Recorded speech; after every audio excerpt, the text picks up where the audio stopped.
വിശദമായ വാർത്തകളിലേക്ക്. മനസാക്ഷിയെ മരവിപ്പിച്ച രഞ്ജിത്ത് ശ്രീനിവാസൻ വധക്കേസിൽ മുഴുവൻ പ്രതികൾക്കും വധശിക്ഷ. പ്രതികൾ ദയ അർഹിക്കുന്നില്ലെന്ന് വിധി പ്രസ്താവിക്കവേ അഡീഷണൽ ജില്ലാ സെഷൻസ് കോടതി ജഡ്ജി VG ശ്രീദേവി പറഞ്ഞു. പോപ്പുലർ ഫ്രണ്ട് SDPI പ്രവർത്തകരാണ് പ്രതികൾ. 15 പ്രതികളിൽ 14 പേരും വിധി കേൾക്കാനായി കോടതിയിലെത്തിയിരുന്നു. 10ാം പ്രതി അസുഖബാധിതനായി ആശുപത്രിയിലായതിനാൽ എത്തിയില്ല. കേസിൽ എല്ലാ പ്രതികളും കുറ്റക്കാരാണെന്ന് ഈ മാസം 20-ന് തന്നെ വിധിച്ചിരുന്നു. തുടർന്ന് പ്രതിഭാഗത്തിന്റെ വാദം കൂടി കേട്ട ശേഷമാണ് ശിക്ഷ വിധിക്കുന്നത് ഇന്നത്തേക്ക് മാറ്റിയത്. ശിക്ഷ വിധിക്കുന്ന സാഹചര്യത്തിൽ കോടതി പരിസരത്ത് വലിയ സുരക്ഷയാണ് പോലീസ് ഏർപ്പെടുത്തിയിരുന്നത്. കേരളത്തിൽ ഒരു കേസിൽ ഇത്രയധികം പ്രതികൾക്ക് ഒന്നിച്ച് വധശിക്ഷ വിധിക്കുന്നത് ആദ്യമായിട്ടാണ്. കേസിലെ 15 പ്രതികളും SDPI പോപ്പുലർ ഫ്രണ്ട് പ്രവർത്തകരാണ്. പ്രതികളിൽ നിന്ന് ഈടാക്കുന്ന പിഴത്തുകയിൽ 6 ലക്ഷം രൂപ രഞ്ജിത്ത് ശ്രീനിവാസന്റെ കുടുംബത്തിന് നൽകാനും കോടതി ഉത്തരവിട്ടു. അപൂർവങ്ങളിൽ അപൂർവമായ കുറ്റകൃത്യം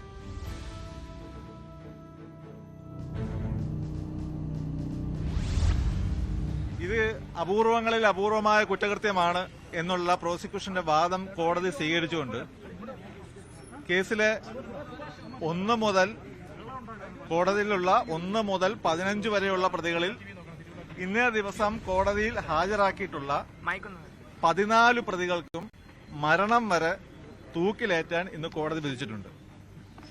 അതുകൂടാതെ രഞ്ജിത്ത് ശ്രീനിവാസന്റെ പുരയ്ക്കുള്ളിൽ അതിക്രമിച്ച് കടന്നു കയറി മാരകായുധങ്ങളുമായി അദ്ദേഹത്തെ ആക്രമിച്ച കുറ്റകൃത്യത്തിന് 1 മുതൽ 8 വരെ പ്രതികൾക്ക് ജീവപര്യന്തം കഠിന തടവും കോടതി വിധിച്ചിട്ടുണ്ട്.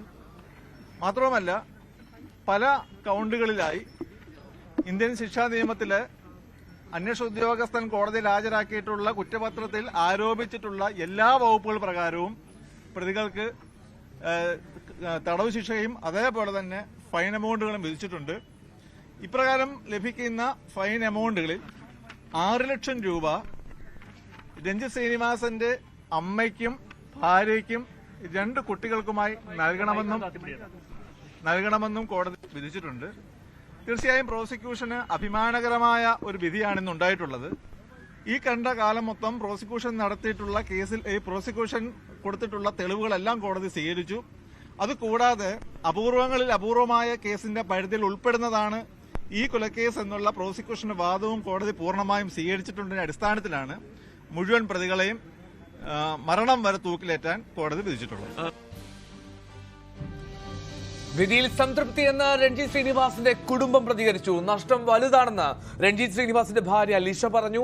കോടതി വിധിയിൽ സന്തോഷമുണ്ടെന്ന് കുടുംബം പറഞ്ഞു. ഒരു വൈകാരികമായ നിമിഷമാണെന്നറിയാം, പക്ഷേ രാജ്യത്ത് തന്നെ അപൂർവമായ ഒരു വിധിയാണ് ഇങ്ങനെ ഉണ്ടായിരിക്കുന്നത്. ഇത്രയധികം പ്രതികൾക്ക് വധശിക്ഷ, എങ്ങനെയാണ് അതിനെ കാണുന്നത്?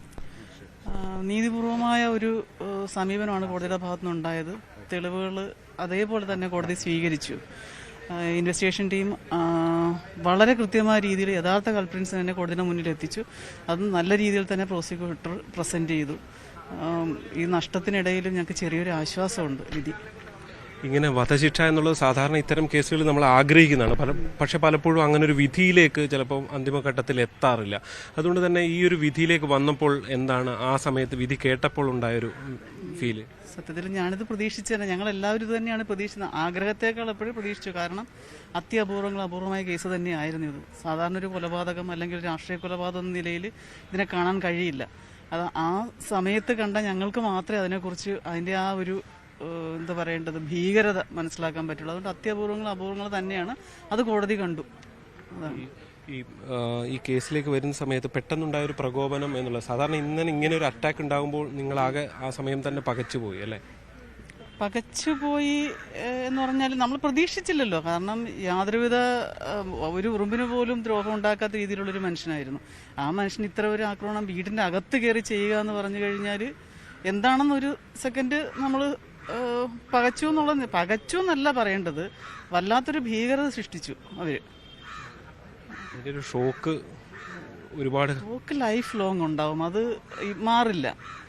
കാരണം കണ്ണടച്ചാലും ഞങ്ങൾക്ക് ഞങ്ങളുടെ ഡൈനിങ് റൂമിൽ കയറുമ്പോഴും ഞങ്ങൾക്ക് ആ സ്ഥലത്ത് ചവിട്ടാൻ പോലും പറ്റുന്നില്ല. അയ്യോ എൻ്റെ ഏട്ടൻ വീണ് കിടന്ന സ്ഥലമാണ് എന്നുള്ള രീതിയിൽ ഞങ്ങൾക്ക് ആ സ്ഥലം ചവിട്ടാൻ പോലും പറ്റാത്ത രീതിയിലാണ് ഞങ്ങൾക്ക് ഓരോ സെക്കൻഡ് ബൈ സെക്കൻഡ് മുറിയിൽ കയറുമ്പോഴത്തേനും ഓർമ്മകളിങ്ങനെ. അതുകൊണ്ട് ലൈഫ് ലോങ് ഈ ട്രോമ ഞങ്ങളെ അങ്ങനെ തന്നെ പിന്തുടരും. പക്ഷെ അതിനിടയിൽ ഞങ്ങൾക്ക് ദൈവത്തിൻ്റെ ഒരു ശക്തിയോളം യഥാർത്ഥ പ്രതികളെ ഞങ്ങൾക്ക് കാണിച്ചു കൊടുക്കാൻ പറ്റി നിയമത്തിന് മുന്നിൽ. ആ ഒരു കാര്യം കോടതി സത്യം കണ്ടെത്തുകയും ചെയ്തു. അതിലുള്ളൊരു പോലീസിനെ വല്ലാതെ പ്രകീർത്തിക്കുന്നുണ്ട്. സ്വാഭാവികമായും അത്രത്തോളം എല്ലാ തെളിവുകളും വന്നു അല്ലേ, ഡിജിറ്റൽ എവിഡൻസ് എല്ലാ തെളിവും. സത്യത്തിൽ പോലീസ് ടീം നല്ല രീതിയിൽ പ്രവർത്തിച്ചു. കാരണം പോലീസിന്റെ അന്വേഷണത്തിൽ പോലീസിനും അറിയാലോ, വെറുതെ വേഗമായിട്ട് നടന്നൊരു ആളല്ല പുള്ളി. അത്രയും സത്യസന്ധനായ ഒരു മനുഷ്യനാണെന്നും യാതൊരു ഒരു പെറ്റി കേസിൽ പോലും പ്രതിയാകാത്ത ഒരാളുടെ ഇത് പോലീസിനറിയാമല്ലോ നാട്ടിൽ. അത്രയും രാഷ്ട്രീയ ഭേദമന്യേ എല്ലാവർക്കും സമ്മതനായിരുന്നു രഞ്ജിത്ത് ശ്രീനിവാസ്. അദ്ദേഹത്തിനുണ്ടായപ്പോൾ പോലീസ് സമഗ്രമായ അന്വേഷണം നടത്തി, സത്യസന്ധമായ രീതിയിൽ അന്വേഷണം നടത്തി. ഈ രണ്ടാമതൊന്നും കോടതിക്ക് പോലും ചിന്തിക്കേണ്ടി വന്നില്ല വധശിക്ഷ, കാരണം തെളിവുകൾ അത്രത്തോളം സ്ട്രോങ് ആയിരുന്നു. കോടതിയിൽ നിരത്തിയ തെളിവുകൾ സ്ട്രോങ് ആയിരുന്നു. പിന്നെ ഞങ്ങളെല്ലാവരും ദൃക്സാക്ഷികളല്ലേ, ഞാനും അമ്മയും ചെറിയ മോളും. ഞങ്ങളവരെ കോടതിയുടെ മുന്നിൽ ചൂണ്ടിക്കാണിച്ചു കൊടുത്തു. ഓരോരുത്തരും ചെയ്ത പ്രവൃത്തി ഞങ്ങൾ പറഞ്ഞു കൊടുത്തു. കോടതിയുടെ വിധി സംതൃപ്തിയുണ്ട്. നമ്മൾ പ്രതീക്ഷിച്ചതാണ് അപ്പുറം. വിധി ഒരിക്കലും പകരമാകില്ല, പക്ഷെ ഒരു ആശ്വാസം ആകില്ല. ഞങ്ങളുടെ നഷ്ടം തന്നെയാണ്, ജീവിതകാലം മുഴുവനുള്ള നഷ്ടം. എന്നാലും അവർക്ക് ശിക്ഷ കിട്ടിയല്ലോ എന്നുള്ളൊരു സാറ്റിസ്ഫാക്ഷനുണ്ട്. മോളും കാണും, മോളും കണ്ടിട്ടേ പോകുള്ളൂ. അമ്മയ്ക്ക് അതിനുള്ള ആയുസ് ഉണ്ടാവില്ല, പക്ഷെ മോളത് കണ്ടേ പോകുള്ളൂ. കാണണം, ദൈവം കാണിക്കണം അത്. അച്ഛൻ പോയതിൽ അച്ഛൻ്റെ വിടവ് ഇതാക്കാൻ പറ്റത്തില്ലെങ്കിലും നീതി കിട്ടിയതിൽ വളരെ സന്തോഷമുണ്ട്. അച്ഛൻ പോയ വിഷമം ഉണ്ട് എങ്കിലും സങ്കടത്തിൻ്റെ ഇടയ്ക്ക് ചെറിയൊരു സന്തോഷമാണ്. വധശിക്ഷ തന്നെ കിട്ടണമെന്നായിരുന്നു ആഗ്രഹം. കാരണം അച്ഛനെ അവർ ഉപദ്രവിച്ചത് സാധാരണ ഒരു കൊലയായിട്ട് മാറ്റാൻ പറ്റുന്നതല്ലായിരുന്നു. അച്ഛൻ്റെ മുഖം പോലും ശരിക്ക് കാണാൻ പറ്റാത്ത ഒരു രീതിയായിരുന്നു. അച്ഛൻ്റെ മുഖം കണ്ട് സത്യത്തിൽ ഞാൻ പേടിച്ചു പോയായിരുന്നു. എപ്പോഴും എൻ്റെ ചിരിച്ചോണ്ട് തന്നെ മോളേന്ന് വിളിക്കുന്ന അച്ഛൻ്റെ മുഖം അല്ലായിരുന്നു അത് കണ്ടിരുന്നത്. വധശിക്ഷ തന്നെ കിട്ടണമെന്നായിരുന്നു എൻ്റെ ആഗ്രഹം. മോള് ഈ അച്ഛനെ കൊന്നവരോട് എന്തെങ്കിലും പറയണം തോന്നിയിട്ടുണ്ടോ, അല്ലെങ്കിൽ മനസ്സിലെന്തെങ്കിലും അങ്ങനെ ഉണ്ടായോ? എൻ്റെ അച്ഛൻ ഒരു തെറ്റും ചെയ്തിട്ടില്ലായിരുന്നു. എന്തേലും പ്രതികാരം ഉണ്ടെങ്കിൽ പ്രതികാരമുള്ളവർ ചെയ്യണം. ഒരു തെറ്റും ചെയ്യാത്ത എൻ്റെ അച്ഛൻ എന്തിനാ കൊല്ലുന്നത്? എൻ്റെ അച്ഛൻ ആരും ഉപദ്രവിക്കാത്ത ഒരാളാണ്. ഉറുമ്പിനെ പോലും അച്ഛൻ അറിഞ്ഞോട് ഉപദ്രവിച്ചിട്ടില്ല. അച്ഛൻ അത്രയും ക്രൂരമായിട്ട് കൊല്ലാനും വേണ്ടി എന്ത് പകയാ അച്ഛൻ ചെയ്ത്? ഒരു കാരണവും ഇല്ല. വൈകാരികമാണ് പ്രതികരണം. രഞ്ജിത്തിൻ്റെ സഹോദരൻ കൂടിയാണ്. ഈ ഒരു വിടവുണ്ടായപ്പോൾ പിന്നെ ഇതിനൊക്കെ താങ്ങായി നിൽക്കേണ്ട ആളാണ് താങ്കൾ. എങ്ങനെയായിരുന്നു ഒരു അതിജീവനത്തിൻ്റെ യാത്ര? ആദ്യമൊന്നും മനസ്സിലായില്ല, ഇതെന്താ സംഭവിക്കുന്നതെന്നും എന്താ സംഭവിച്ചതെന്നും ഒന്നും മനസ്സിലായില്ല. എന്തോ തലയിൽ അടികിട്ടിയ പോലൊരു പ്രതീതിയായിരുന്നു ആദ്യമൊക്കെ. പിന്നെ പതുക്കെ മനസ്സിലായി നമ്മൾ തന്നെ ആണ് മുമ്പോട്ട് വരേണ്ടത്. കാര്യം ഈ കേസിൽ എൻ്റെ വീടിൻ്റെ അകത്ത് വെച്ച് നടന്ന സംഭവമാണ്. അപ്പം ഞങ്ങളാണ് കണ്ടത്, അമ്മയും ചേച്ചിയും ഞാനും മോളുമാണ് കണ്ടത്.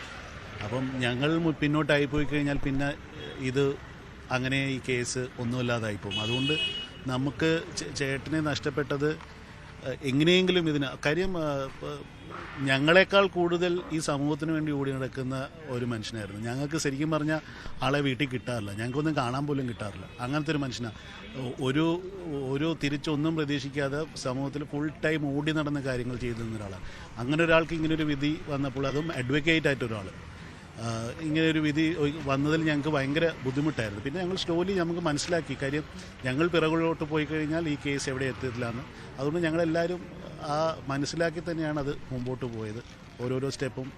ഞാൻ വേറൊരു സ്ഥലത്ത് താമസിക്കുന്ന ആളാണ്, വരുന്നതും പോകുന്നതൊക്കെ ബുദ്ധിമുട്ടാണ്. പിന്നെ അതൊന്നും നമ്മുടെ മുമ്പിൽ ഒരു വിഷയമായി വന്നില്ല. നമുക്കതിലും വലിയൊരു മിഷൻ ഉള്ളതുകൊണ്ട് അത് എങ്ങനെയും എത്രയും പെട്ടെന്ന് എത്തുക എന്നുള്ളത് മാത്രമേ ഞങ്ങൾക്ക് ഉണ്ടായിരുന്നുള്ളൂ. പിന്നെ ചേച്ചിയും എല്ലാവരും ഇവിടെയുള്ള പ്രോസിക്യൂഷൻ ടീമിൽ നിന്ന് നമുക്ക് എത്ര പറഞ്ഞാലും ഞാൻ എൻ്റെ മുഴുവൻ ജീവിതം കടപ്പെട്ടിരിക്കും അവരോടൊക്കെ. കാര്യം ഞങ്ങളെക്കാൾ കൂടുതൽ അത് മനസ്സിലാക്കി അതിൻ്റെ ഓരോ കാര്യങ്ങളും ഡീറ്റെയിലോട്ടും പോയി ഇതിനെ ഇവിടം വരെ എത്തിക്കാൻ ശ്രമിച്ച പ്രതാപ് സാറ്, ഹരീഷ്, ശ്രീദേവി മാഡം, ശില്പ, ഇവരൊക്കെ എക്സലൻറ്റ് ജോബാണ്. അതുപോലെ തന്നെ പോലീസിനെയും ഞങ്ങൾ എടുത്തെടുത്ത് പറയേണ്ട കാര്യം എന്ന് വെച്ചാൽ അവർ നിഷ്പക്ഷമായിട്ട് ഇതിൻ്റെ പുറകിൽ പോയി എന്നുള്ളതാണ്. ആ ഒരു പാർഷ്യാലിറ്റിയും ഇല്ലാതെ അവർ പോയി ഇതിൻ്റെ പുറകിൽ പോയതുകൊണ്ടാണ് അവർ ഇത്രയും തെളിവുകളും ഇതെല്ലാം അവർക്ക് കിട്ടിയത്. അപ്പോൾ അതൊരു വളരെ നമുക്ക് ഒരിക്കലും മറക്കാൻ പറ്റാത്തൊരു ഇതുണ്ട്. സോ അങ്ങനെയാണ് നമ്മളിപ്പം.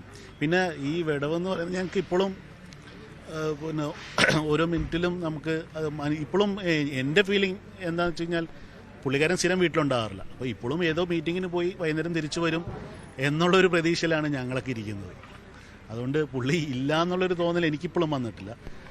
സ്ഥിരം വീട്ടിൽ വന്നാൽ ഞാൻ എപ്പോഴും കളിയാക്കുന്നൊരു കാര്യം ആളെ കാണാറില്ലല്ലോ എന്നുള്ളത്. ലാസ്റ്റ് ദിവസം കാണുമ്പോഴും ഞാൻ 17-ാം തീയതി ശബരിമലയ്ക്ക് പോകുന്നതിന് മുമ്പേ കാണുമ്പോഴും എന്നെ കണ്ടുകൊണ്ട് പോകാതെ അവിടെ ഇരുന്ന് ഞങ്ങളന്ന് ഒരു 5-6 മണിക്കൂർ സംസാരിച്ച്. അപ്പം എനിക്കതുകൊണ്ട് ചേട്ടൻ ഇല്ലാന്നൊരു ഫീലിംഗ് ഇല്ല. കാര്യം ഇപ്പോഴും വൈകുന്നേരം എപ്പോഴും തിരിച്ചു വരുന്നുള്ളൊരു പ്രതീക്ഷയുടെ പുറത്താണ് ഞങ്ങളൊക്കെ താമസിക്കുന്നത്. ജി ശ്രീജിത്ത് ചേരുന്നുണ്ട്. ഒപ്പം ജി മിഥുനും. ശക്തമായ വിധിയാണ് കോടതിയിൽ നിന്ന് ഉണ്ടായിരിക്കുന്നത്. രാജ്യത്തെ ഏറ്റവും കൂടുതൽ പ്രതികൾക്ക് വധശിക്ഷ വിധിക്കുന്ന 4ാമത്തെ കേസാണ് ആലപ്പുഴയിലെ രഞ്ജിത്ത് ശ്രീനിവാസൻ വധക്കേസ് എന്നതാണ് മറ്റൊരു പ്രത്യേകത. കേസിലെ 15 പ്രതികൾക്കും കോടതി വധശിക്ഷ വിധിച്ചു. കേരളത്തിൽ ഇത് ആദ്യമായാണ് ഒന്നിച്ച് ഇത്രയധികം പ്രതികൾക്ക് വധശിക്ഷ വിധിക്കുന്നത്. ജി ശ്രീജിത്ത് മാവേലിക്കരയിലെ അഡീഷണൽ സെഷൻസ് കോടതിയിൽ നിന്ന്, ഒപ്പം ജി മിഥുൻ ന്യൂസ് ഡെസ്കിൽ നിന്ന് ചേരുന്നു. ശ്രീജിത്ത്, ഈ കോടതിയിൽ പരാമർശങ്ങളൊക്കെ അത് അത്യപൂർവമായിട്ടുള്ള ഒരു സംഭവമായി തന്നെ കണക്കാക്കുന്നു കോടതി. മാത്രമല്ല ഒരു തരത്തിലുള്ള ദയയും അർഹിക്കുന്നില്ല പ്രതികളെന്ന് വളരെ കൃത്യമായും വ്യക്തമാക്കുന്നുണ്ട് കോടതി. അപ്പോൾ അത്തരത്തിലൊരു വിധി പ്രഖ്യാപനത്തിലേക്ക് എത്തിയതെങ്ങനെ?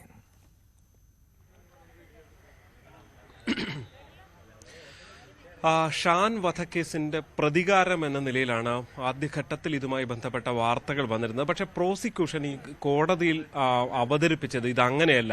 നേരത്തെ തന്നെ ഹിറ്റ് ലിസ്റ്റ് തയ്യാറാക്കിക്കൊണ്ട് രഞ്ജിത്ത് ശ്രീനിവാസനെ കൊലപ്പെടുത്തി എന്നാണ് കോടതിയിൽ പ്രോസിക്യൂഷൻ വാദിച്ചത്. കുറ്റപത്രവും അങ്ങനെ തന്നെയായിരുന്നു. ഫലത്തിൽ അത്തരം കാര്യങ്ങൾ എല്ലാം അംഗീകരിച്ചുകൊണ്ട് തന്നെയാണ്, അതായത് ഹിറ്റ് ലിസ്റ്റ് തയ്യാറാക്കിയ ഒരു കൊലപാതകം തെളിയിക്കപ്പെട്ടു എന്നുള്ളതാണ് ഇതിലേറ്റവും പ്രധാനപ്പെട്ടതായിട്ടുള്ള ഒരു കാര്യം. നമുക്കറിയാം, വാർത്തകളിൽ നിറഞ്ഞു നിന്നിരുന്നത് കേവലം 11 മണിക്കൂർ കൊണ്ട് ഒരു കൊലപാതകത്തിന് തിരിച്ചടിച്ച ഈ SDP നേതൃത്വം അല്ലെ പോപ്പുലർ ഫ്രണ്ട് നേതൃത്വം എന്നുള്ളതായിരുന്നു. പക്ഷെ അതിനപ്പുറത്തേക്ക് ഹിറ്റ് ലിസ്റ്റ് ഉൾപ്പെടെ തയ്യാറാക്കപ്പെട്ടു എന്നുള്ളതാണ്. അങ്ങനെ ഒരു ആരോപണം എന്നത് മാത്രമല്ല, അതിന്റെ കൃത്യമായ എവിഡൻസുകൾ, തെളിവുകൾ കോടതിയിൽ ഹാജരാക്കാനായി എന്നുള്ളതാണ് ഇതിലേറ്റവും നിർണായകമായിട്ടുള്ള ഒരു ഘടകം. തുടക്കം മുതൽ ഈ കേസിൽ ഉള്ള കാര്യങ്ങൾ, തെളിവുകൾ, അത് ശാസ്ത്രീയ തെളിവുകളായിക്കോട്ടെ, മറ്റ് ഡിജിറ്റൽ തെളിവുകൾ, CCTV അടക്കമുള്ള തെളിവുകൾ, ആസൂത്രണത്തിന്റെ തെളിവുകൾ, അതായത് ഈ കേസിലെ ഒരു പ്രധാനപ്പെട്ട സവിശേഷത 120B, അതായത് ക്രിമിനൽ ഗൂഢാലോചന തെളിയിക്കപ്പെട്ട ഒരു കുറ്റം കൂടിയായി ഇത് മാറി എന്നുള്ളതാണ്. അങ്ങനെ കുറ്റപത്രത്തിൽ എന്തൊക്കെ ആരോപിച്ചോ, പ്രോസിക്യൂഷൻ എന്തൊക്കെ കോടതിയിൽ ഹാജരാക്കിയോ, ഇതെല്ലാം പൂർണ്ണമായും അംഗീകരിച്ചുകൊണ്ടാണ് ഈ വിധി വന്നിരിക്കുന്നത്. കേവലം വധശിക്ഷ എന്ന് പറയുമ്പോൾ പ്രോസിക്യൂട്ടർ തന്നെ ചൂണ്ടിക്കാണിച്ചതുപോലെ മറ്റെല്ലാ വകുപ്പുകളിലും പരമാവധി ശിക്ഷകൾ തന്നെ, ഓരോ വകുപ്പും ചുമത്തിയിരിക്കുന്നതനുസരിച്ചുള്ള ശിക്ഷകൾ തന്നെ, പിഴ അടക്കമുള്ള കാര്യങ്ങൾ തന്നെ ഈ കേസിൽ കോടതി വിധിച്ചിരിക്കുന്നു എന്നുള്ളതാണ്. ഒന്ന് എടുത്തു കാണേണ്ടത്, പിഴവില്ലാതെയുള്ള അന്വേഷണം. DYSP ജയരാജിന്റെ നേതൃത്വത്തിൽ നടത്തിയ അന്വേഷണം ഒന്നാമത്തെ ഘടകമാണ്. അത് അന്വേഷണത്തിൽ കുറ്റപത്രത്തിൽ സമർപ്പിച്ച കാര്യങ്ങൾ, തെളിവുകൾ കൃത്യമായി കോടതിയിൽ അവതരിപ്പിക്കാൻ സ്പെഷ്യൽ പ്രോസിക്യൂട്ടർക്ക് സാധിച്ചു എന്നുള്ളത് രണ്ടാമത്തെ വിഷയമാണ്. അങ്ങനെ 2 തരത്തിൽ ഈ അന്വേഷണ സംവിധാനവും ഈ പ്രോസിക്യൂഷനും വളരെ കൃത്യമായി പ്രവർത്തിച്ചു. അത് കോടതിക്ക് ബോധ്യമാവുകയും ചെയ്തു എന്നുള്ളതാണ്. അതായത് ഈ കുറ്റകൃത്യത്തിൽ നേരിട്ട് വെട്ടിക്കൊലപ്പെടുത്തിയതിൽ നേരിട്ട് പങ്കെടുത്തത് 8 പേരാണ്. 4 പേർ കാവൽ നിന്നു, മറ്റു 3 പേർ ഗൂഢാലോചനയിൽ ഭാഗമായി. ഇങ്ങനെ എല്ലാവരും ഇതിന്റെ സമാനമായ രീതിയിൽ ഇവർക്ക് എല്ലാവർക്കും തുല്യമായ കുറ്റമാണ് ഇതിലുള്ളത് എന്ന് കോടതി കണ്ടെത്തുകയായിരുന്നു. അങ്ങനെയാണ് ഈ 15 പ്രതികൾക്കും വധശിക്ഷയിലേക്ക് കാര്യങ്ങൾ എത്തിയത്. എൽദോ. ശരി, MG മിഥുൻ കൂടെ ചേരുന്നുണ്ട് ന്യൂസ് ഡെസ്കിൽ നിന്ന്. മിഥുൻ, ഒരുപക്ഷെ രാജ്യത്ത് തന്നെ ഇത് അത്യപൂർവ ശിക്ഷാവിധിയായി മാറുന്നുണ്ട്. ഇത്രയധികം പ്രതികൾക്ക് വധശിക്ഷ ലഭിക്കുന്ന അത്യപൂർവ സാഹചര്യം, ആ അപൂർവതര വിശദാംശങ്ങൾ. എല്ലോ തീർച്ചയായും സംസ്ഥാനത്തെ നീതിന്യായ ചരിത്രത്തിൽ തന്നെ ആദ്യമായാണ് ഇത്രയധികം പ്രതികൾക്ക് വധശിക്ഷ ലഭിക്കുന്നത്. 15 പ്രതികൾക്കും വധശിക്ഷ വിധിച്ചുകൊണ്ടാണ് കോടതി ഇപ്പോൾ വിധി പ്രസ്താവം വായിക്കുകയും ചെയ്തത്. നമുക്ക് രാജ്യത്തെ ചരിത്രം നോക്കുമ്പോൾ ഇത് 4ാമത്തെ കേസായി വിശേഷിപ്പിക്കേണ്ടിയിരിക്കുന്നു. അതിൽ ഏറ്റവും പ്രധാനപ്പെട്ടത് അഹമ്മദാബാദിലെ സ്ഫോടന പരമ്പരയായിരുന്നു. ആ സ്ഫോടന പരമ്പര 2008 നടക്കുന്നത്. 2016 ഇതിന്റെ വിധി പ്രസ്താവം നടക്കുന്നത്. അന്ന് 38 പ്രതികൾക്ക് 56 പേർ കൊല്ലപ്പെട്ട സ്ഫോടന പരമ്പരയിൽ 38 പ്രതികൾക്കും കോടതി വധശിക്ഷ വിധിക്കുകയായിരുന്നു. രണ്ടാമതായിട്ടുള്ളത് രാജീവ് ഗാന്ധി വധക്കേസിലെ പ്രതികൾക്കാണ്. അന്ന് 26 പ്രതികൾക്കും കോടതി വധശിക്ഷ വിധിക്കുകയും ചെയ്തു. പിന്നീടുള്ളത് 2010 ബീഹാർ ദളിത് കൂട്ടക്കൊലയുമായി ബന്ധപ്പെട്ടായിരുന്നു. അതിൽ ഉള്ള 16 പ്രതികൾക്ക് കോടതി വധശിക്ഷ വിധിക്കുകയും ചെയ്തിരുന്നു. അതായിരുന്നു ഏറ്റവും ഒടുവിലത്തെ സംഭവം. അത് 2018 ആ ഒരു വിധിന്യായം വരികയും ചെയ്തത്. അന്ന് 16 പ്രതികൾക്ക് ഈ കേസുമായി ബന്ധപ്പെട്ട കോടതി വധശിക്ഷ വിധിക്കുകയും ചെയ്തു. ഏറ്റവും ഒടുവിലത്തേതാണ്. അതിന് 6 വർഷങ്ങൾക്ക് പുറമെ 2024 വരുമ്പോൾ അതും കേരളത്തിൽ ഇതാദ്യമായി ഈ ഒരു കൊലപാതകത്തിന് 15 പ്രതികൾക്ക് മുഴുവൻ പേർക്കും കോടതി വധശിക്ഷ വിധിച്ചിരിക്കുന്നു എന്നുള്ളത് തന്നെയാണ് ഏറ്റവും ശ്രദ്ധേയമായിട്ടുള്ള കാര്യം. ശരി, MG മിഥുനും ഒപ്പം G ശ്രീജിത്തുമാണ് ഈ രഞ്ജിത്ത് വധക്കേസിലെ ശിക്ഷാവിധിയുടെ വിശദാംശങ്ങൾ നൽകിയത്. ഇനി മറ്റു പ്രതികരണങ്ങളിലേക്ക് പോയാൽ രഞ്ജിത്ത് ശ്രീനിവാസന്റെ കുടുംബത്തിന് നീതി ലഭിച്ചുവെന്ന് BJP സംസ്ഥാന അധ്യക്ഷൻ K സുരേന്ദ്രൻ. നീതിന്യായ വ്യവസ്ഥയുടെ വിജയമാണിത്. കീഴ്ക്കോടതി വിധി മേൽക്കോടതിയിൽ ലഘൂകരിക്കാതിരിക്കാനുള്ള ജാഗ്രത ഉണ്ടാകണമെന്നും അദ്ദേഹം പറഞ്ഞു. ശ്രീ രഞ്ജിത്ത് ശ്രീനിവാസന്റെ കൊലപാതകത്തിൽ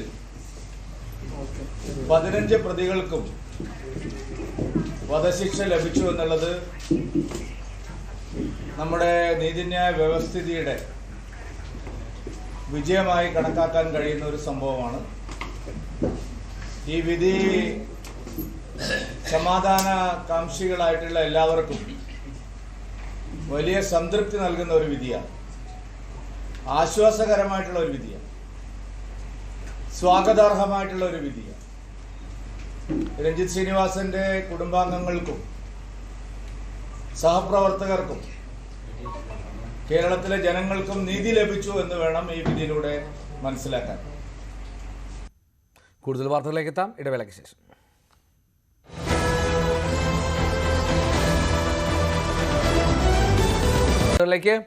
ലോക്സഭാ തെരഞ്ഞെടുപ്പിന് മുന്നേ വിവാദ നിയമങ്ങൾ നടപ്പിലാക്കാൻ ഒരുങ്ങി കേന്ദ്ര സർക്കാർ.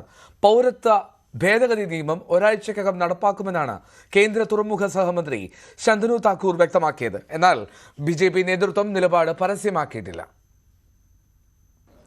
ലോക്സഭാ തെരഞ്ഞെടുപ്പ് മുമ്പ് തന്നെ വിവാദ നിയമങ്ങളൊക്കെ നടപ്പിലാക്കാനുള്ള ഒരു തീരുമാനത്തിലേക്കാണ് കേന്ദ്ര സർക്കാർ നടക്കുന്നതെന്നാണ് നമുക്ക് മനസ്സിലാക്കാൻ സാധിക്കുന്നത്. അതിൻ്റെ ഭാഗമായി തന്നെയാണ് കേന്ദ്രമന്ത്രി ശാന്തനു താക്കൂർ കഴിഞ്ഞ ദിവസം ബംഗാളിൽ നടന്ന സൗത്ത് 24 പാർഗാനാസിലെ പൊതുസമ്മേളനത്തിൽ വെച്ചൊരു പ്രഖ്യാപനം നടത്തുന്നു. അതായത് അയോധ്യയിൽ രാമക്ഷേത്രം യാഥാർത്ഥ്യമായി കഴിഞ്ഞിരിക്കുന്നു. അടുത്ത ഒരാഴ്ചയ്ക്കാവും പൗരത്വ ഭേദഗതി നിയമം ബംഗാളിൽ മാത്രമല്ല രാജ്യത്ത് മുഴുവൻ നടപ്പാക്കും എന്നുള്ള ഒരു കാര്യമാണ് അദ്ദേഹം പ്രഖ്യാപിക്കുകയും ചെയ്തത്. সিএ লাগু হবে এবং সেটা আপনারা দেখবেন। আজকে সেই গ্যারান্টি এই মঞ্চ থেকে দিয়ে যাচ্ছি। সুকান্ত দা এসছেন মঞ্চে, আমি আমার বক্তব্য দীর্ঘায়িত করব না। বক্তব্য অনেক কিছু বলার ছিল, কিন্তু সময় অল্প আছে বলে আমি আমার বক্তব্য তাড়াতাড়ি শেষ করতে চাই। যারা 71-এর পরে ভারতবর্ষে এসেছেন, আমি শুধু সংক্ষেপে কতগুলো কথা বলে যাই। এই রাজ্য সরকারের মুখ্যমন্ত্রী বারবার বলছেন আপনাদের ভোটার কার্ড থাকলে আধার কার্ড থাকলে আপনারা সকলে നാഗരിക്. আপনি ভোট দিতে পারছেন, ভোট দেওয়ার നാഗരിക്. ഇതുമായി ബന്ധപ്പെട്ട് ദേശീയ നേതൃത്വം ഇതുവരെയും ഒരു പ്രതികരണം നടത്തിയിട്ടില്ല എന്നുള്ളത് ഒഴിച്ചു നിർത്തിയാൽ ഈ പൗരത്വ ഭേദഗതി നിയമം നടപ്പിലാക്കുന്നതുമായി ബന്ധപ്പെട്ട് ചില സാങ്കേതികത്വങ്ങൾ മാത്രമാണ് നിലനിൽക്കുന്നത്. 2019 പാർലമെന്റ് ഈ നിയമം പാസ്സാക്കുന്നത്. അതിനുശേഷം നിരവധി പ്രക്ഷോഭങ്ങളൊക്കെ ഉണ്ടായിരുന്നു. കേരളമടക്കമുള്ള സംസ്ഥാനങ്ങളിലൊക്കെ വലിയ രീതിയിലുള്ള പ്രക്ഷോഭങ്ങൾ ഉടലെടുക്കുകയും നിരവധി പേർ മരിക്കുകയൊക്കെ ചെയ്ത് നമ്മൾക്ക് സാക്ഷ്യം വഹിക്കുകയും ചെയ്തതാണ്. അതിന് പിന്നാലെ അതിൻ്റെ ആ ഒരു നിയമം നടപ്പിലാക്കുന്നതിൻ്റെ വേഗം കുറയുന്നത് നമ്മൾ കാണുകയും ചെയ്തു. പിന്നീട് ഈ ചട്ടങ്ങൾ രൂപപ്പെടുത്തുന്നതിന് വേണ്ടി നിയോഗിച്ച സമിതി, പാർലമെന്റ് നിയോഗിച്ച സമിതി ഇവിടെ കാലാവധി 6 മാസമായിരുന്നു. 6 മാസത്തിനുള്ളിൽ തന്നെ സാധാരണ ഒരു നിയമം പാസ്സാക്കിയാൽ 6 മാസത്തിനുള്ളിൽ തന്നെ അത് നിയമം പ്രാബല്യത്തിൽ വരുന്ന തരത്തിൽ ചട്ടങ്ങൾ രൂപപ്പെടുത്തിയെടുക്കാറാണ് പതിവ്. പക്ഷേ ഇത് വ്യത്യസ്തമായ രീതിയിൽ തന്നെ പിന്നീട് 6 മാസം എന്നുള്ളത് ആ കാലാവധി നീട്ടി കൊണ്ടുപോകുന്നതാണ് നമുക്ക് കാണാൻ സാധിച്ചത്. അത്തരത്തിലുള്ള ഒരു സാങ്കേതികത്വം നിറഞ്ഞ രീതിയിലായിരുന്നു ഈ ഒരു നിയമം പ്രാബല്യത്തിൽ വരുന്നതിന് തടസ്സമായി നിന്നത്. എന്നാൽ ഈ പ്രക്ഷോഭങ്ങൾ കാരണം കൊണ്ട് തന്നെയായിരിക്കാം ഒരു പക്ഷേ കേന്ദ്ര സർക്കാർ അത്തരത്തിലൊരു നിലപാട് അല്ലെങ്കിൽ ഒരു പിന്നാക്കം നിന്നതെന്ന് നമുക്ക് വ്യക്തമായിരിക്കുന്നു. എന്തായാലും കഴിഞ്ഞ വർഷം 2023 ഡിസംബർ അവസാനത്തോടു കൂടി പശ്ചിമബംഗാളിൽ തന്നെ കേന്ദ്ര ആഭ്യന്തരമന്ത്രി അമിത്ഷാ ഇതുമായി ബന്ധപ്പെട്ട നിലപാട് വ്യക്തമാക്കിയിരുന്നു. തങ്ങൾ ഒരിക്കലും പൗരത്വ ഭേദഗതി നിയമത്തിൽ നിന്ന് പിന്നോട്ട് പോയിട്ടില്ല, ഉടൻ തന്നെ അത് പ്രാബല്യത്തിൽ വരും, അതിൻ്റെ വിജ്ഞാപനം ഉടൻ തന്നെ തയ്യാറാകുമെന്നുള്ള കാര്യമായിരുന്നു. അത്തരത്തിലുള്ള സൂചനകൾ തന്നെയായിരുന്നു എന്തായാലും അദ്ദേഹം എടുത്തത്. പക്ഷേ വടക്ക് കിഴക്കൻ സംസ്ഥാനങ്ങളിൽ ഏതു തരത്തിൽ, അതായത് അസം അടക്കമുള്ള സംസ്ഥാനങ്ങളിലൊക്കെ തന്നെ വലിയ രീതിയിൽ ഈ CAA-യുമായി ബന്ധപ്പെട്ട് എതിർപ്പ് നിലനിൽക്കൊണ്ട് അവിടെയൊക്കെ ഏത് തരത്തിലായിരിക്കാം BJP ഇതിനെ നേരിടാൻ പോകുന്നത്, അത്തരത്തിലുള്ള വെല്ലുവിളികൾ എങ്ങനെയായിരിക്കാം മറികടക്കാൻ പോകുന്നത്, അതോ സംസ്ഥാന തലങ്ങളിൽ വ്യത്യസ്ത നിലപാടുകൾ സ്വീകരിക്കാനാണോ BJP-യുടെ തീരുമാനമെന്നാണ് നമുക്ക് എന്തായാലും ഇനി കണ്ടറിയേണ്ടത്. എന്തായാലും ഏറെ നാളുകൾക്ക് ശേഷം വീണ്ടും ഈ വിവാദ നിയമങ്ങൾ നടപ്പിലാക്കുന്നതുമായി ബന്ധപ്പെട്ടുള്ള ചർച്ചകൾ ചൂടുപിടിക്കുകയാണ്. ആ ചർച്ചകളിലേക്കാണ് ഇനി രാജ്യം കടക്കാൻ പോകുന്നത്. എന്തായാലും വലിയ രീതിയിലുള്ള വാദപ്രതിവാദങ്ങളും ഒപ്പം തന്നെ വലിയ പ്രതിഷേധങ്ങൾക്കും ഇനി സാക്ഷ്യം വഹിക്കുമെന്നുള്ള കാര്യത്തിൽ സംശയമില്ല. MG മിഥുനാണ് വിവരങ്ങൾ നൽകിയത്. യൂണിഫോം സിവിൽ കോഡ് നടപ്പാക്കുമെന്ന BJP നേതാവും നടനുമായ സുരേഷ് ഗോപിയുടെ പരാമർശത്തോട് പ്രതികരിച്ച് മുസ്ലിം ലീഗ്. കേരളയിൽ വരും എന്ന് പറയും പോലെയാകില്ല യൂണിഫോം സിവിൽ കോഡ് എന്നായിരുന്നു സുരേഷ് ഗോപിയുടെ വാക്കുകൾ. തെരഞ്ഞെടുപ്പ് അടുക്കുമ്പോൾ വർഗീയ ധ്രുവീകരണം നടത്താനുള്ള BJP-യുടെ ശ്രമങ്ങളുടെ ഭാഗമാണ് ഇത് എന്നായിരുന്നു മുസ്ലിം ലീഗ് സംസ്ഥാന സെക്രട്ടറി PMA സലാമിന്റെ പ്രതികരണം. BJP ഒരിക്കൽ കൂടി അധികാരത്തിൽ വരില്ല എന്നും സലാം പറഞ്ഞു. ലോക്സഭാ തെരഞ്ഞെടുപ്പ് തൊട്ടടുത്തെത്തി നിൽക്കെ യൂണിഫോം സിവിൽ കോഡ് നടപ്പാക്കുമെന്ന പ്രഖ്യാപനം നടത്തിയിരിക്കുന്നത് BJP നേതാവും നടനുമായ സുരേഷ് ഗോപിയാണ്. കഴിഞ്ഞ ദിവസം BJP സംസ്ഥാന അധ്യക്ഷൻ K. സുരേന്ദ്രന്റെ കേരള പദയാത്രയിൽ കണ്ണൂരിൽ സംസാരിക്കുകയായിരുന്നു Suresh Gopi. Uniform civil code നടപ്പാക്കുക തന്നെ ചെയ്യും, ഇത് കേരളയിൽ വരും പോലെയാകുമെന്ന് പറയുന്നത് പോലെ ആകില്ല, അത് BJP നടപ്പാക്കാൻ ബാധ്യസ്ഥനാണ്, അല്ലെങ്കിൽ BJP നടപ്പാക്കുക തന്നെ ചെയ്യുമെന്നാണ് സുരേഷ് ഗോപി പറഞ്ഞത്. പ്രത്യേകിച്ചും ഇത് ആരെയും ബുദ്ധിമുട്ടിക്കാനോ വേദനിപ്പിക്കാനോ ഉദ്ദേശിച്ചായിരിക്കില്ല, ഒരു പ്രത്യേക മതവിഭാഗത്തെ ഉദ്ദേശമല്ല യൂണിഫോം സിവിൽ കോഡ് നടപ്പാക്കുക എന്നും അദ്ദേഹം പറഞ്ഞു. യൂണിഫോം സിവിൽ കോഡിന് വേണ്ടി നിലകൊള്ളുന്ന ഒരു സർക്കാരാണ്. അത് അടുത്ത ഇലക്ഷൻ മാനിഫെസ്റ്റോയിൽ വാഗ്ദാനമായിട്ട് വരുമെങ്കിൽ, അത് നടപ്പിലാക്കി എടുക്കുമെങ്കിൽ പിന്നെ എവിടെയാണ് ജാതിക്ക് സ്ഥാനം? നമ്മളെല്ലാം ആഗ്രഹിക്കുന്നതും അതല്ലേ? അത് സംഭവിച്ചിരിക്കും. മറ്റേ കേരളയിൽ വരും കേട്ടോ എന്ന് പറഞ്ഞതുപോലെ അല്ല, വന്നിരിക്കും. ഇനി ആരും കരുതണ്ട അതൊരു പ്രത്യേക വിഭാഗത്തെ നശിപ്പിക്കാൻ അല്ലെങ്കിൽ അവരെ വിഷമിപ്പിക്കാനുള്ള ഒരു സംവിധാനമാണ്. ഏറ്റവും കൂടുതൽ ബെനിഫിഷ്യറി ആകാൻ പോകുന്നത് ആ വിഭാഗം തന്നെയാണ് എന്ന് ഉറപ്പിച്ച് ഞാൻ ഈ വേദിയിൽ നിന്നുകൊണ്ട് പറയും, കണ്ണൂരിന്റെ മണ്ണിൽ നിന്നുകൊണ്ട് പറയും. ആ വിഭാഗത്തിനാണ് യൂണിഫോം സിവിൽ കോഡ് കൊണ്ട് ഏറ്റവും വലിയ അനുഗ്രഹം ഉണ്ടാവുന്നത്. അവിടെ പിന്നെ സ്ത്രീകൾക്കായി പോയി എന്നും പറഞ്ഞു ഒരുത്തനും വന്നേക്കരുത് മുന്നോട്ട്. ഇതിനെതിരെ വലിയ പ്രതിഷേധമാണ് കേരളത്തിൽ മുസ്ലിം ലീഗിന്റെ ഭാഗത്തും ഉണ്ടായിരിക്കുന്നത്. BJP സർക്കാർ ഇനിയും അധികാരത്തിൽ വന്നാലല്ലേ അത് നടപ്പിലാക്കൂ എന്നാണ് മുസ്ലിം ലീഗ് സംസ്ഥാന ജനറൽ സെക്രട്ടറി PMA സലാം ഇതിനോട് പ്രതികരിച്ചത്. തെരഞ്ഞെടുപ്പ് വരാനിരിക്കെ ഇത്തരത്തിലുള്ള വർഗീയ ധ്രുവീകരണം സൃഷ്ടിക്കുന്ന പ്രസ്താവനകൾ നടത്തുന്നത് BJP-യുടെ പതിവാണ്. അത്തരത്തിൽ വർഗീയ ധ്രുവീകരണം നടത്തി വോട്ട് സമാഹരിക്കാനാണ് അവരുടെ ഉദ്ദേശം. ഇതിനെ നേരിടാൻ അല്ലെങ്കിൽ ഈ ഒരു കെണിയിൽ ഐക്യ ജനാധിപത്യ മുന്നണി വീണുപോകില്ലെന്നും BJP മൂന്നാമതും അധികാരത്തിൽ വരില്ല എന്നും PMA സലാം പറഞ്ഞു. അവർക്ക് ഭൂരിപക്ഷം കിട്ടി ജയിച്ചു വരണ്ടേ? പാർലമെന്റ് തെരഞ്ഞെടുപ്പ് കഴിയട്ടെ, അപ്പം നോക്കാം. അതുകൊണ്ടാണ് NDA മുന്നണിയെ പരാജയപ്പെടുത്തണം, ഒരുമിച്ച് നിൽക്കണം എന്ന് മുസ്ലിം ലീഗ് പറയുന്നത്. തെരഞ്ഞെടുപ്പ് മുന്നിൽ വന്ന് നിൽക്കുകയാണ്, അവർക്ക് വോട്ട് നേടണം, അതിന് വർഗീയമായ ധ്രുവീകരണം ഉണ്ടാക്കണം, അതിന് വർഗീയത ആളിക്കത്തിക്കാൻ പറ്റുന്ന എല്ലാ പ്രസ്താവനകളും പ്രവർത്തനങ്ങളും നടത്തും. വർഗീയ കലാപങ്ങൾ വരെ കഴിഞ്ഞ കാലങ്ങളിൽ ഉണ്ടാക്കിയിട്ടുണ്ട് തെരഞ്ഞെടുപ്പിൻ്റെ തൊട്ട് മുമ്പ്. അത്തരം പ്രവർത്തനങ്ങളിലേക്ക് BJP പോകും. അതിൻ്റെ ഒരു ഉദാഹരണമാണ് ഇത്തരം പ്രസ്താവനകൾ. ഇതാണെങ്കിലും സുരേഷ് ഗോപിയുടെ ഈ ഒരു പ്രസ്താവന വരും ദിവസങ്ങളിൽ കൂടുതൽ ചർച്ചയാകാനുള്ള സാധ്യതയാണ് കാണുന്നത്. നമുക്കറിയാം, ഈ ഒരു വിഷയം മുൻപ് ഉയർത്തിക്കൊണ്ടുവന്നപ്പോഴൊക്കെ മുസ്ലിം ലീഗ് വലിയ പ്രതിഷേധമാണ് ഇതിനെതിരെ ഉയർത്തിയിട്ടുള്ളത്. മുസ്ലിം ലീഗ് മാത്രമല്ല, മത സാമുദായിക സംഘടനകളും സമാനമായ നിലപാടാണ് സ്വീകരിച്ചിരിക്കുന്നത്. അതുകൊണ്ട് തന്നെ കേരളത്തിലെ മറ്റേതെങ്കിലും BJP നേതാക്കൾ ഈ ഒരു വിഷയത്തിൽ പ്രസ്താവനകൾ നടത്തുകയോ വിഷയം വീണ്ടും സജീവ ചർച്ചയാവുകയോ ചെയ്താൽ വലിയ പ്രതിഷേധമായിരിക്കും അതിനെതിരെ സംസ്ഥാനത്ത് ഉയരുക എന്ന് ഉറപ്പാണ്. മലപ്പുറത്ത് നിന്നും CV അനുമോദ്, ന്യൂസ് 18. കേരള കോൺഗ്രസിൽ ആർക്കും സ്ഥാനാർത്ഥിയാകാൻ ഉള്ള ആഗ്രഹം പ്രകടിപ്പിക്കാമെന്ന് എക്സിക്യൂട്ടീവ് ചെയർമാൻ മോൻസ് ജോസഫ്. അന്തിമ തീരുമാനം പാർട്ടി ചെയർമാൻ PJ ജോസഫ് ആകും കൈക്കൊള്ളുക. PJ ജോസഫ് ലോക്സഭയിലേക്ക് മത്സരിക്കണമെന്നാണ് പ്രവർത്തകരുടെയും നേതാക്കളുടെയും ആഗ്രഹം. ലോക്സഭയിലേക്ക് മത്സരിക്കാൻ താല്പര്യമില്ലെന്ന് സൂചിപ്പിക്കുകയും ചെയ്തു മോൻസ് ജോസഫ്. നിയമസഭാംഗമായി തുടരാനാണ് താല്പര്യമെന്നും ന്യൂസ് 18 നൽകിയ അഭിമുഖത്തിൽ മോൻസ് പറഞ്ഞു. കേരള കോൺഗ്രസ് പാർട്ടിയിൽ സീറ്റ് ചർച്ചയുമായി ബന്ധപ്പെട്ട കാര്യങ്ങളിൽ ഞങ്ങൾ party chairman Shri PJ Joseph സാറിനെ ഇക്കാര്യങ്ങളുമായി ബന്ധപ്പെട്ട് അനൗദ്യോഗികമായി ഇപ്പോൾ തന്നെ ചുമതലപ്പെടുത്തിയിട്ടുണ്ട്. അദ്ദേഹം പാർട്ടിയുടെ ചെയർമാൻ എന്ന നിലയിൽ പ്രധാന നേതാക്കളോടെല്ലാം ആശയവിനിമയം നടത്തും. സ്ഥാനാർത്ഥി നിർണയത്തിൻ്റെ സമയമാകുമ്പോൾ അത് സംബന്ധിച്ച് പാർട്ടിയുടെ ഏക അഭിപ്രായം ഉണ്ടാവുള്ളൂ, ഏകകണ്ഠമായ അഭിപ്രായം ഉണ്ടാവുള്ളൂ. അതിനകത്തൊന്നും ഒരു തർക്കവും ഇല്ല. പക്ഷെ ഒരു പാർട്ടിയിൽ സ്വാഭാവികമായും ഒരു ലീഡർഷിപ്പിൽ പ്രവർത്തിക്കുന്ന എല്ലാവരും ഇത്തരം കാര്യങ്ങളിലേക്ക് വരുമ്പോൾ അവരുടെ ആഗ്രഹങ്ങൾ പ്രകടിപ്പിക്കുകയും ആവശ്യങ്ങൾ ഉന്നയിക്കുകയും അവകാശങ്ങൾ ഉന്നയിക്കുകയും ചെയ്യുന്നത് സ്വാഭാവികമാണ്. അതിൽ നമ്മൾ അസ്വസ്ഥരായിട്ടോ അല്ലെങ്കിൽ അതൃപ്തി പ്രകടിപ്പിക്കുന്ന ഒരു രീതിയൊന്നും PJ ജോസഫ് സാർ ഒരു കാലത്തും കാണിച്ചിട്ടില്ല, പാർട്ടിയും കാണിച്ചിട്ടില്ല. നമുക്ക് ജനങ്ങൾ നിയമസഭ തന്നിട്ടുണ്ട്. ആ നിയമസഭയുടെ കാര്യങ്ങളുമായിട്ട് പോകുക എന്നുള്ളതാണ് എൻ്റെ മുമ്പിലുള്ള പ്രവർത്തന രീതി. അതാണ് ഞാൻ അങ്ങനെ തന്നെ മുന്നോട്ട് പോകാനാണ് ആഗ്രഹിക്കുന്നത്. PJ ജോസഫാണ് ഈ ലോക്സഭാ സീറ്റിലേക്ക് മത്സരിക്കാൻ സന്നദ്ധനാണെന്ന് ഒരു വാക്ക് അദ്ദേഹം പറഞ്ഞാൽ തീരുന്ന തർക്കങ്ങളെ നിലവിലുള്ളൂ. അല്ല, PJ ജോസഫ് സാറാണ് സ്ഥാനാർത്ഥിയെന്ന് PJ ജോസഫ് സാർ പറയുന്ന പ്രശ്നമില്ല. കാരണം എന്താ, PJ Joseph sir Kerala Congress പാർട്ടിയുടെ ചെയർമാൻ എന്ന നിലയിൽ അദ്ദേഹം മത്സരിക്കണമെന്ന് പാർട്ടി പ്രവർത്തകരായ സഹഭാരവാഹികളായ ഞങ്ങളെല്ലാവരുമാണ് ആഗ്രഹിക്കുന്നതും പറയുന്നതും. അത് ഈ പാർട്ടിയിലെ മഹാഭൂരിപക്ഷം വരുന്ന ആളുകളും ഒരേ മനസ്സോടെ പറഞ്ഞിരിക്കുന്ന പേര് PJ ജോസഫ് സാർ മത്സരിക്കുമെങ്കിൽ അദ്ദേഹം മത്സരിക്കട്ടെ എന്ന് നേരത്തെ തന്നെ ഈ ഔദ്യോഗിക ചർച്ചയിലല്ല, അല്ലാതെ ഇങ്ങനൊരു പറയുന്ന രീതിയുണ്ട്. അതിന് കാരണം BJP നേതാവ് രഞ്ജിത്ത് ശ്രീനിവാസന്റെ കൊലപാതകത്തെ അന്വേഷിച്ച അന്വേഷണ ഉദ്യോഗസ്ഥൻ DYSP NR ജയരാജ് ഇപ്പോൾ മാധ്യമങ്ങളെ കാണുന്നു. തത്സമയം തന്നെ ചുരുങ്ങിയ കാലയളവിൽ തന്നെ ഒരു 2 ആഴ്ചക്കുള്ളിൽ തന്നെ നമുക്ക് പ്രധാന പ്രതികളെ എത്തിപ്പെടാനും അവരെ അറസ്റ്റ് ചെയ്യാനും സാധിക്കുകയും ചെയ്തു. ഇതിനൊപ്പം തന്നെ ഞാൻ പറയുന്നത് എപ്പോഴും ഒരു പ്രതി അറസ്റ്റ് ചെയ്യുക എന്നുള്ളത് തന്നെ ഒരു ഫസ്റ്റ് സ്റ്റെപ്പ് മാത്രമാണ്. അതിലൂടെ എഫക്റ്റീവ് പ്രോസിക്യൂഷനിലേക്ക് അവർക്ക് ഒരു കറക്റ്റ് ഒരു ശിക്ഷ കൊടുക്കുക എന്നുള്ളതാണ് നമ്മുടെ ഒരു ഫൈനൽ ഒബ്ജക്റ്റീവ്. അപ്പോഴും മാത്രമേ അതിനൊരു പൂർണ്ണത ലഭിക്കുകയുള്ളൂ. അപ്പോൾ അതിലെത്തുക എന്നുള്ളത്, അതിലെത്തി എന്നുള്ളത് ആലപ്പുഴ പോലീസിനെ സംബന്ധിച്ചോളം കേരള പോലീസ് ഇൻ ജനറൽ വളരെയധികം സാറ്റിസ്ഫാക്ഷൻ നൽകുന്ന ഒരു കാര്യം തന്നെയാണ്. അന്ന് എന്നോടൊപ്പം ഞങ്ങൾ ഗൈഡ് ചെയ്ത സീനിയർ ഓഫീസേഴ്സായ Neeraj sir, Vijay Sakhare sir, Prakash sir, Harshita madam, അന്നത്തെ DG അനിൽഖാൻ സർ, ഇവരെല്ലാവരും വളരെയധികം നമ്മളെ സപ്പോർട്ട് ചെയ്തിരുന്നു ഇത് കാര്യങ്ങളൊക്കെ മോണിറ്റർ ചെയ്യാനും. അതുപോലെ തന്നെ ഗവൺമെൻറ് ഫുൾ സപ്പോർട്ടായിരുന്നു. അപ്പോൾ എല്ലാവർക്കും ഈ സമയത്തിൽ എൻ്റെ നന്ദിയാണ്. Thank you. അന്വേഷണ ഉദ്യോഗസ്ഥന്റെ പ്രതികരണമാണ് ഇപ്പോൾ കണ്ടത്.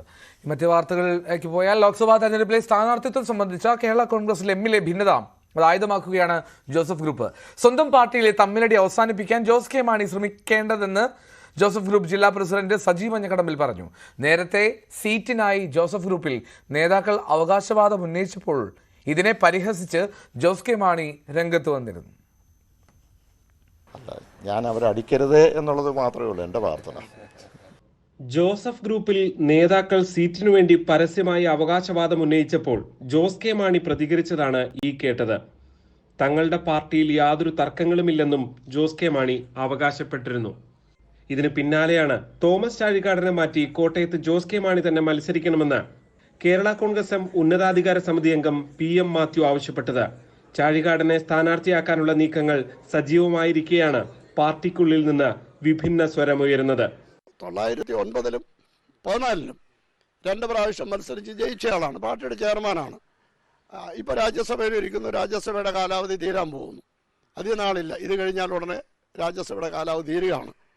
അപ്പം എന്തുകൊണ്ട് നോക്കിയാലും, കമ്മ്യൂണൽ കോമ്പിനേഷൻ നോക്കിയാലും, കോട്ടയം ജില്ല നോക്കിയാലും, KM മാണി സാറിൻ്റെ പാരമ്പര്യം നോക്കിയാലും, പിന്നെ ഒരാൾ അവിടെ അങ്ങനെ മത്സരിക്കാതെ ഉള്ള ഒരാൾ ഈ പാർലമെന്റ് വരാനുള്ളത് ജോസ് കെ മാണിയാണ്. ഈ അഭിപ്രായ ഭിന്നതയാണ് ജോസഫ് ഗ്രൂപ്പ് ആയുധമാക്കുന്നത്. ജില്ലാ പ്രസിഡന്റ് സജി മഞ്ഞക്കടമ്പിൽ പറയുന്നത് ഇങ്ങനെ: ജോസ് കെ മാണി വിഭാഗത്തിന്റെ നേതാവ് പറഞ്ഞിരിക്കുന്നു, ചാഴികാടൻ നിന്നാൽ CPM കാലുവാരും, അതുകൊണ്ട് ജോസ് കെ മാണിയാണ് മത്സരിക്കേണ്ടതെന്ന് പറഞ്ഞ് അവരുടെ കൂട്ടത്തിലാണ് അടി. അതുകൊണ്ട് ജോസ് കെ മാണി വിഭാഗത്തിലുള്ള അടി ദയവായി തീർക്കുക, ഞങ്ങളെ ഓർത്ത് വിലപിക്കരുത്. ജോണി നെല്ലൂരിനെ പോലുള്ള കരുത്തനായ ആളുകളൊക്കെ അവിടെ എത്തിയിട്ടുണ്ട്. അപ്പോൾ ഇനി പാർട്ടി ശക്തിപ്പെടുത്താനുള്ള എല്ലാ സാധ്യതകളും തെളിഞ്ഞിട്ടുണ്ട്. അതുകൊണ്ട് അവരുമായി ജോസ് കെ മാണി ഭംഗിയായി ആ പാർട്ടി ഇനിയെങ്കിലും മുന്നോട്ട് കൊണ്ടുപോകണം എന്നൊരു ആഗ്രഹം മാത്രമേ ഞങ്ങൾക്കുള്ളൂ. തെരഞ്ഞെടുപ്പ് അടുത്തതോടെ മുന്നണികൾക്കിടയിൽ രാഷ്ട്രീയ ചരടുവലികളും മറനീക്കി പുറത്തു വരികയാണ്. കോട്ടയത്ത് തീപാറുന്ന പോരാട്ടം തന്നെ ഇത്തവണ ഉണ്ടാകുമെന്ന സൂചന കൂടിയാണ് ഇതോടെ വ്യക്തമാകുന്നത്. ജി ശ്രീജിത്ത്, ന്യൂസ് 18 കോട്ടയം. ബി.ജെ.പിയിൽ ചേരാനൊരുങ്ങി പി.സി. ജോർജ്. ബി.ജെ.പിയിൽ ചേരുന്നത് ഗുണകരമാകുമെന്ന് പാർട്ടിയിലെ ഭൂരിപക്ഷ നേതാക്കളും അഭിപ്രായപ്പെട്ടു എന്നാണ് പി.സി. ജോർജ് പറയുന്നത്. ഇന്ന് ഡൽഹിയിലെത്തുന്ന പി.സി. ജോർജ് ബി.ജെ.പി കേന്ദ്ര നേതൃത്വവുമായി ആലോചിച്ച ശേഷമായിരിക്കും ഇതിൽ അന്തിമ തീരുമാനം എടുക്കുക. ഘടകകക്ഷിയാകുകയല്ല, പാർട്ടിയിൽ തന്നെ ചേരണമെന്ന നിർദ്ദേശമാണ് ബി.ജെ.പി നേതൃത്വം പി.സി. ജോർജിന് മുന്നിൽ വെച്ചിരിക്കുന്നത്. ഇതിനെക്കുറിച്ച് ആലോചിച്ച് തീരുമാനമെടുക്കാൻ 5-അംഗ സമിതിയെ ജനപക്ഷം സെക്യുലർ നിയോഗിച്ചിരുന്നു. ഈ സമിതിയുടെ ആലോചനയിലാണ് ജനപക്ഷം പിരിച്ചുവിട്ട് ബി.ജെ.പിയിൽ ചേരണമെന്ന അഭിപ്രായം രൂപപ്പെട്ടത്. കേരള ജനപക്ഷ സെക്യുലർ സംസ്ഥാനത്ത് മാത്രമുള്ള ഒരു ചെറിയ പാർട്ടി, അത് ലയനമല്ലത്. എങ്ങനെ ഈ നദിക്കകത്ത് പോയി ഒരു ചെറിയ ഒരു ഒരു ഒരു ഒരു തോട് ലയിക്കുന്ന പോലെ കൊണ്ടുപോകുക. സത്യത്തിൽ ഞങ്ങളെ സംബന്ധിച്ചിടത്തോളം ബി.ജെ.പിയുടെ ഞങ്ങളുടെ പാർട്ടിയുടെ ചർച്ച വന്ന പ്രശ്നം എന്ന് വെച്ചാൽ, ഇന്ത്യയെ സംബന്ധിച്ചിടത്തോളം ഇന്ന് ഏറ്റവും നല്ല പ്രവർത്തനം കാഴ്ചവെച്ച ഒരു പ്രധാനമന്ത്രി ഉണ്ടായിരിക്കുക, ഇന്ന് വരെ ഉണ്ടാകാത്ത. കാരണം ജവഹർലാൽ നെഹ്റുവിൻ്റെ ചരിത്രം മുതലെടുത്ത് പരിശോധിക്കുമ്പോൾ ഇത്രയും പ്രഗത്ഭനായ ഒരു പ്രധാനമന്ത്രി ഇന്ത്യ ഉണ്ടായിട്ടില്ല. നരേന്ദ്രമോദി ഉണ്ടായിട്ടില്ല. അങ്ങേർക്ക് പിന്തുണ കൊടുക്കുക എന്നാണ് ശരി എന്നാണ് പാർട്ടിയിലെ എല്ലാവരുടെ അഭിപ്രായം. പാർട്ടിയിൽ ചേർന്നാൽ പത്തനംതിട്ട സീറ്റ് നൽകാമെന്ന വാഗ്ദാനമാണ് ബി.ജെ.പി നേതൃത്വം ജോർജിന് മുന്നിൽ വെച്ചിരുന്നത്. എന്നാൽ ഇക്കാര്യങ്ങളെല്ലാം പാർട്ടി പറയുന്നത് പോലെ കേൾക്കുമെന്നാണ് ജോർജ് ഇപ്പോൾ വ്യക്തമാക്കുന്നത്. ബി.ജെ.പി ചേരുക എന്ന അഭിപ്രായമാണ്. അങ്ങനെ ബി.ജെ.പി ചേരുക എന്ന അഭിപ്രായം വന്നു കഴിഞ്ഞാൽ പിന്നെ സീറ്റിൻ്റെ കാര്യത്തിനെ പറ്റി ബി.ജെ.പി അല്ല നിശ്ചയിക്കും, നമ്മളല്ലല്ലോ. ബി.ജെ.പി നിൽക്കാൻ പറഞ്ഞാൽ നിൽക്കും, നിൽക്കണമെന്ന് പറഞ്ഞാൽ നിൽക്കുകയില്ല, അത്രേ ഉള്ളൂ. ലോക്സഭാ തെരഞ്ഞെടുപ്പിന് മുമ്പ് ഉണ്ടാകാനുള്ള സാധ്യത ഞാൻ കാണുന്നു. പാർട്ടിക്കുള്ളിൽ തീരുമാനിച്ചു, അവരെ അറിയിച്ചിട്ടുണ്ട് ഔദ്യോഗികമായി. ഇപ്പോൾ പത്തനംതിട്ട ഇന്നേ തീരുമെന്ന് എനിക്ക് ഒരു നിർബന്ധവുമില്ല. പിന്നെ പാർട്ടി ചേർന്ന് പിന്നെ പാർട്ടിയുടെ നിർദ്ദേശം പത്തനംതിട്ട നിൽക്കാനാണെങ്കിൽ നിൽക്കും, നിൽക്കേണ്ടെന്ന് പറഞ്ഞാൽ നിൽക്കാൻ അത്രേ ഉള്ളൂ. ജോർജ് താമര ചിഹ്നത്തിൽ മത്സരിച്ചാൽ പത്തനംതിട്ട പിടിച്ചെടുക്കാമെന്നാണ് ബി.ജെ.പിയുടെ കണക്കുകൂട്ടൽ. കെ സുരേന്ദ്രൻ നേടിയ വോട്ടുകൾ കൂടാതെ ക്രൈസ്തവ വോട്ടുകൾ കൂടി സമാഹരിക്കാമെന്ന് ബി.ജെ.പി പ്രതീക്ഷിക്കുന്നു. കെ സുരേന്ദ്രന്റെ യാത്രയ്ക്കിടെ തന്നെ കേന്ദ്ര നേതൃത്വവുമായി അടക്കം ഇക്കാര്യങ്ങൾ ചർച്ച ചെയ്ത് അന്തിമ തീരുമാനമെടുക്കുമെന്നാണ് സൂചന. G Sreejith, news 18 Kottayam. കരിപ്പൂരിൽ നിന്നുള്ള ഹജ്ജ് തീർത്ഥാടകരിൽ നിന്നും അധിക തുക ഈടാക്കാനുള്ള നീക്കത്തിൽ നിന്ന് പിന്മാറണമെന്ന് കേന്ദ്ര വ്യോമയാന മന്ത്രാലയത്തിനും കേന്ദ്ര ന്യൂനപക്ഷ വകുപ്പിനും കത്ത് നൽകിയെന്ന് ഹജ്ജ് വകുപ്പ് മന്ത്രി വി അബ്ദുറഹ്മാൻ. മുസ്ലിം ലീഗ് നേതാവ് പി.കെ. കുഞ്ഞാലിക്കുട്ടിയാണ് നിയമസഭയിൽ ഈ വിഷയം ഉന്നയിച്ചത്. അതേസമയം നടപടി പിൻവലിച്ചില്ലെങ്കിൽ വലിയ പ്രക്ഷോഭത്തിനൊരുങ്ങുകയാണ് മുസ്ലിം ലീഗ്. എയർ ഇന്ത്യ കരിപ്പൂരിൽ നിന്നുള്ള ഹജ്ജ് തീർത്ഥാടകരിൽ നിന്നും അധിക പണം ഈടാക്കുന്നത് സംബന്ധിച്ചുള്ള വിഷയം നിയമസഭയിലും ചർച്ചയായി. 79,000 രൂപയാണ് അധികമായി എയർ ഇന്ത്യ കോഴിക്കോട് നിന്നുള്ള യാത്രക്കാരിൽ നിന്ന് വാങ്ങുന്നത്. അതായത് കൊച്ചിയിൽ നിന്നും കണ്ണൂരിൽ നിന്നുമുള്ള യാത്രക്കാരേക്കാൾ 79,000 രൂപയാണ് കരിപ്പൂരിൽ നിന്നും ഹജ്ജിന് പോകേണ്ടവർ എയർ ഇന്ത്യക്ക് നൽകേണ്ടത്. അല്ലെങ്കിൽ അത്തരത്തിലാണ് ഇതിൻ്റെ ഒരു നിരക്ക് വന്നിരിക്കുന്നത്. ഇതിനെതിരെ വലിയ വിമർശനമാണ് ഉയരുന്നത്. മറ്റ് രണ്ടിടത്തും സൗദി എയർലൈൻസാണ് തീർത്ഥാടകരെ ഹജ്ജിന് കൊണ്ടുപോകാൻ ടെൻഡർ എടുത്തിരിക്കുന്നത്. കരിപ്പൂരിൽ എയർ ഇന്ത്യയുമാണ്. കേരളത്തിൽ നിന്നുള്ള യാത്രക്കാരിൽ 80% കരിപ്പൂരിൽ നിന്നാണ് ഹജ്ജിന് പുറപ്പെടുന്നത്. അവിടെ ഇത്രയും അധികം പണം 79,000 രൂപ അധികം നൽകേണ്ടി വരുന്നു എന്നത് വലിയ ഒരു തീർത്ഥാടകരോട് ചെയ്യുന്ന അനീതിയാണ്. ഇത് കുറയ്ക്കണമെന്ന് കേന്ദ്രത്തോട് ആവശ്യപ്പെടുമെന്ന് ഹജ്ജ് വകുപ്പ് മന്ത്രി വി അബ്ദുറഹ്മാൻ പറഞ്ഞു. ഇക്കാര്യം കേന്ദ്ര ന്യൂനപക്ഷ മന്ത്രിക്കും കേന്ദ്ര വ്യോമയാന മന്ത്രിക്കും അവരെ അറിയിച്ചിട്ടുണ്ട്. ഈ സംഭവത്തിൽ ഒരു തിരുത്തൽ ഉണ്ടാകുമെന്നാണ് പ്രതീക്ഷയെന്നും അദ്ദേഹം പറഞ്ഞു. അതേസമയം ഈ വിഷയത്തിൽ വലിയ പ്രതിഷേധത്തിന് പ്രക്ഷോഭത്തിന് ഒരുങ്ങുകയാണ് മുസ്ലിം ലീഗ്. പി.കെ. കുഞ്ഞാലിക്കുട്ടി നിയമസഭയിൽ ഈ വിഷയം ഉന്നയിച്ചു. ഈ ഒരു നടപടി ഒഴിവാക്കാൻ എന്തെല്ലാം കാര്യങ്ങളാണ് സ്വീകരിച്ചതെന്ന് പി.കെ. കുഞ്ഞാലിക്കുട്ടി സഭയിൽ ചോദിച്ചു. അതേസമയം 2-3 ദിവസത്തിനുള്ളിൽ ഈ ഒരു കാര്യത്തിൽ തീരുമാനം മാറ്റിയില്ലെങ്കിൽ വലിയ പ്രക്ഷോഭം നടത്തുമെന്ന് മുസ്ലിം ലീഗ് സംസ്ഥാന ജനറൽ സെക്രട്ടറി PM.A. സലാം പറഞ്ഞു. ഇത് കേന്ദ്രത്തെ മാത്രം ഇതിൽ കുറ്റപ്പെടുത്താനാകില്ല. ഇതിനെല്ലാം സർക്കാരിൻ്റെ ഒരു മൗന അനുവാദം ഉണ്ടായിട്ടുണ്ട് എന്ന തരത്തിലാണ് PM.A. സലാമിൻ്റെ ആരോപണം. എന്തുകൊണ്ട് ഈ വിഷയത്തിൽ നേരത്തെ ഇടപെട്ടില്ല?